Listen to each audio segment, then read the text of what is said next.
Hi friends, എല്ലാവർക്കും നമസ്കാരം. ഇന്ന് നമ്മൾ വളരെ ടേസ്റ്റി ആയിട്ടും സ്പൈസി ആയിട്ടുള്ളൊരു ചിക്കൻ ഡിഷാണ് ചെയ്യുന്നത്. ഈ ക്രിസ്മസ് ടൈമിലൊക്കെ നമുക്ക് വളരെ പെട്ടെന്ന് തന്നെ ഉണ്ടാക്കിയെടുക്കാൻ പറ്റുന്ന ഒരു നല്ലൊരു ചിക്കൻ റെസിപ്പിയാണ്. അപ്പോൾ നമുക്ക് എങ്ങനെ ഉണ്ടാക്കുന്നതെന്ന് നോക്കാം. ഞാനിവിടെ 1 കിലോ ചിക്കനാണ് എടുത്തിട്ടുള്ളത്. ഈ 1 കിലോ ചിക്കനിലേക്ക് ആവശ്യമായ ഇൻഗ്രീഡിയൻസ് എന്തൊക്കെയാണെന്ന് നമുക്ക് നോക്കാം. മഞ്ഞൾപ്പൊടി 1/2 teaspoon, garam masala powder 1 teaspoon, Kashmiri chilli powder 2 teaspoon, pepper powder 1 teaspoon, പിന്നെ ഇഞ്ചിയും വെളുത്തുള്ളിയും പേസ്റ്റ് അത് 1.5 ടീസ്പൂൺ വേണം, പിന്നെ കുറച്ച് കറിവേപ്പില, ഓയിൽ, ഉപ്പ്, പിന്നെ ഒരു 4 വലിയ സവാള നീളത്തിൽ അരിഞ്ഞത്. ഇത് നന്നായി നൈസായിട്ട് അരിഞ്ഞിട്ടുണ്ടായിരിക്കണം. ഈ സവാള നന്നായി എണ്ണയിലിട്ട് മൊരിച്ചെടുത്തിട്ടാണ് നമ്മൾ ചിക്കനിലേക്ക് ചേർത്ത് കൊടുക്കുന്നത്. ഇപ്പോൾ ഇവിടെ മൊരിച്ചെടുത്തിട്ടുണ്ട് സവാള, കണ്ടില്ലേ? ഇത് ഇത്രയാണോ, നന്നായി മൊരിയൊന്നും വേണ്ട, ഇതുപോലെ ഒരു പാകത്തിൽ മുരിച്ചിട്ടുണ്ടാവണം. ഇതാണ് നമ്മൾ ചിക്കനിലേക്ക് ചേർക്കാൻ പോകുന്നത്. ചിക്കൻ എടുക്കുമ്പോൾ ഇതുപോലെ ഒരു വലിയ പാത്രത്തിൽ തന്നെ എടുക്കണം, എന്നാൽ മാത്രമേ നമുക്ക് ലാസ്റ്റ് അത് മിക്സ് ചെയ്യുമ്പോൾ ശരിക്ക് മിക്സ് ചെയ്തെടുക്കാൻ പറ്റുള്ളൂ. ഇനി നമുക്ക് പൊടികൾ ചേർത്ത് കൊടുക്കാം. 1/2 ടീസ്പൂൺ മഞ്ഞൾപ്പൊടി, 2 ടീസ്പൂൺ കാശ്മീരി മുളക് പൊടി. കാശ്മീരി മുളക് പൊടിയാണെങ്കിൽ 2 ടീസ്പൂൺ, നമ്മൾ സാധാരണ മുളക് പൊടിയാണ് എടുക്കുന്നതെങ്കിൽ 1.5 ടീസ്പൂൺ എടുത്താൽ മതിയാവും. 1 ടീസ്പൂൺ കുരുമുളക് പൊടി, 1 ടീസ്പൂൺ ഗരം മസാല പൊടി, 1.5 ടീസ്പൂൺ ഇഞ്ചി വെളുത്തുള്ളി പേസ്റ്റ്. നോൺ വെജ് ഐറ്റംസിൽ ഇഞ്ചിയും വെളുത്തുള്ളിയൊക്കെ കുറച്ച് അധികം ആഡ് ചെയ്ത് കൊടുക്കുന്നത് നല്ലതാണ്, എന്നാൽ മാത്രമേ അതിൻ്റെ ഒരു ഫ്ലേവർ കറക്റ്റായിട്ട് കിട്ടുള്ളൂ. പിന്നെ കുറച്ച് വേപ്പില ഇട്ട് കൊടുക്കണം. അതിനുശേഷം ആവശ്യത്തിനുള്ള ഉപ്പും ചേർത്ത് കൊടുക്കണം. ഉപ്പൊക്കെ കുറച്ച് അധികം ചേർക്കണം, എന്നാൽ മാത്രമേ ചിക്കനിൽ അത് നന്നായി പിടിച്ചു കിട്ടുള്ളൂ. ഇനി നമുക്ക് ഫ്രൈ ചെയ്ത് വെച്ചിട്ടുള്ള സവാള കൂടി ചേർത്ത് കൊടുക്കാം. ഈ സവാള ഞാൻ ഫ്രൈ ചെയ്തെടുത്തിട്ടുള്ളത് വെളിച്ചെണ്ണയിലാണ്. വെളിച്ചെണ്ണയിൽ ഫ്രൈ ചെയ്യുമ്പോഴാണ് കുറച്ചുകൂടി ടേസ്റ്റ് കൂടുതൽ കിട്ടുക.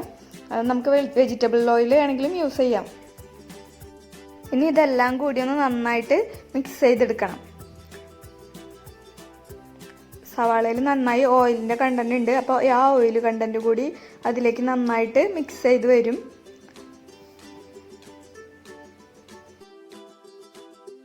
ഇപ്പോൾ ചിക്കൻ നന്നായി പൊടികളൊക്കെ ചേർത്ത് മിക്സ് ചെയ്ത് വെച്ചിട്ടുണ്ട്. ഇത് 1/2 മണിക്കൂർ ഇങ്ങനെ റെസ്റ്റ് ചെയ്യാൻ വെക്കണം.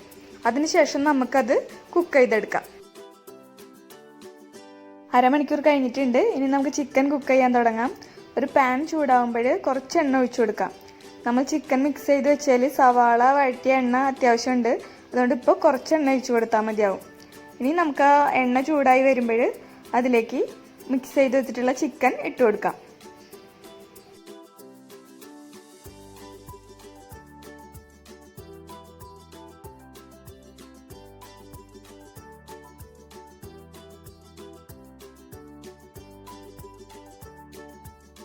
ഇനി ഈ ചിക്കൻ ഒന്ന് നന്നായി മിക്സ് ചെയ്ത് കൊടുക്കാം.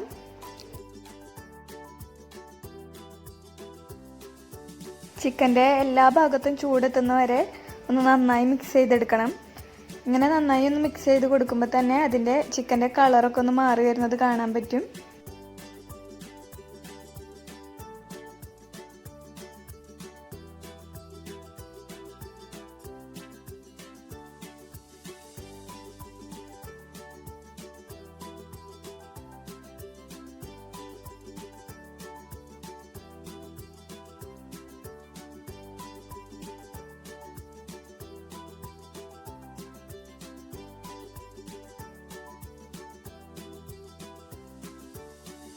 ഇനി നമുക്ക് ഇതൊന്ന് മീഡിയം ഫ്ലെയിമിൽ ഇട്ടിട്ട് ഒന്ന് മൂടി വെച്ച് കൊടുക്കാം.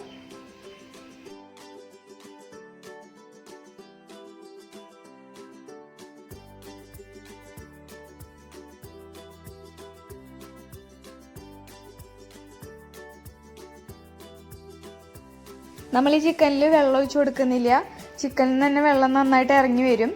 ആ വെള്ളത്തിൽ തന്നെയാണ് നമ്മൾ ചിക്കൻ വേവിച്ചെടുക്കുന്നത്. ഇനി നന്നായി ഒന്ന് മിക്സ് ചെയ്ത് കൊടുക്കണം.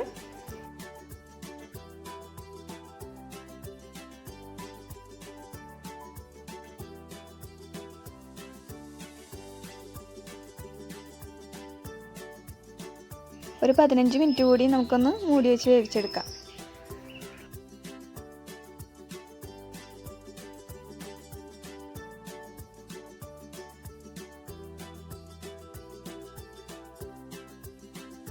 ഇപ്പം നമ്മുടെ ചിക്കൻ നന്നായി വെന്ത് വന്നിട്ടുണ്ട്.